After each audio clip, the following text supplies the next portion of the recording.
जिल्ह्यातील सौंदत्ती तालुक्यातील क्रीडांगणावर 23 मार्च रोजी सरकारच्या आरोग्य विभागाच्या माध्यमातून व जिल्हा आरोग्य आणि कुटुंब कल्याण विभागाच्या अधिपत्याखाली भव्य आरोग्य मेळाव्याचे आयोजन करण्यात आले आहे, अशी माहिती जिल्हाधिकारी मोहम्मद रोशन यांनी पत्रकारांशी बोलताना दिली। या आरोग्य मेळाव्यात सुमारे 15,000 नागरिक उपस्थित राहण्याची शक्यता आहे। त्यामुळे सर्व नागरिकांनी या मेळाव्यात सहभागी होऊन आरोग्य सेवा विनामूल्य मिळवाव्यात, असे आवाहनही त्यांनी केले। या मेळाव्यासाठी सर्व पूर्वतयारी जिल्हा प्रशासन आणि आरोग्य व कुटुंब कल्याण विभागाच्या वतीने पूर्ण करण्यात आली आहे।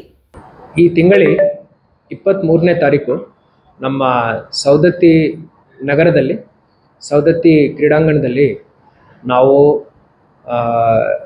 ಘನ ಸರ್ಕಾರದ ಆರೋಗ್ಯ ಇಲಾಖೆ ಮುಖಾಂತರ ಹಾಗೂ ಜಿಲ್ಲೆಯ ಆರೋಗ್ಯ ಮತ್ತು ಕುಟುಂಬ ಕಲ್ಯಾಣ ಇಲಾಖೆ ಬೆಳಗಾವಿ ಆಧೀನದಲ್ಲಿ ನಾವು ಒಂದು ಬೃಹತ್ ಆರೋಗ್ಯ ಮೇಳವನ್ನು ಹಮ್ಮಿಕೊಂಡಿದ್ದೀವಿ।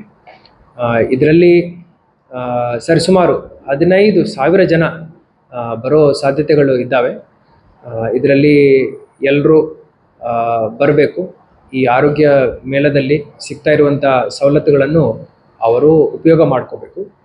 ಎಲ್ಲ ಪೂರ್ವ ಸಿದ್ಧತೆಗಳನ್ನು ಜಿಲ್ಲಾಡಳಿತದಿಂದ ಹಾಗೂ ಆರೋಗ್ಯ ಕುಟುಂಬ ಕಲ್ಯಾಣ ಇಲಾಖೆ ಮುಖಾಂತರ ನಾವು ಈಗಾಗಲೇ ಮಾಡ್ಕೊಂಡಿದ್ದೀವಿ। ಒಟ್ಟು ನಾವು ಎಲ್ಲ ತಜ್ಞರು ಯಾರ್ಯಾರಿದ್ದಾರೆ ಸ್ಪೆಷಲಿಸ್ಟ್ಸ್ ಅವರನ್ನು ನಾವು ಅಲ್ಲಿ ಕರೀತಾ ಇದ್ದೀವಿ ಕ್ಯಾಂಪ್ ಮಾಡಲಿಕ್ಕೆ। ಅದೇ ರೀತಿ ಎಲ್ಲ ಡಾಕ್ಟರ್ಸ್ ಅಲ್ಲಿ ಅವೈಲೇಬಲ್ ಇರ್ತಾರೆ।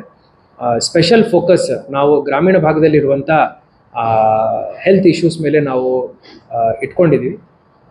ಅದಲ್ಲದೆ ಕಾರ್ಮಿಕರು ಯಾರಿಗೆ ಆರೋಗ್ಯ ತೊಂದರೆಗಳು ಇರ್ಬೋದು ಅವರ ಮೇಲೇನೂ ನಾವು फोकस ಮಾಡ್ತಾ ಇದ್ದೀವಿ। ಎಲ್ಲರೂ ಬನ್ನಿ, ಭಾಗಿಯಾಗಿ। धन्यवाद।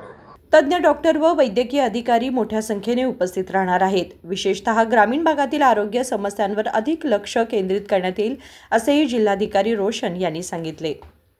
Bureau report, KMM Marathi, Belgaum.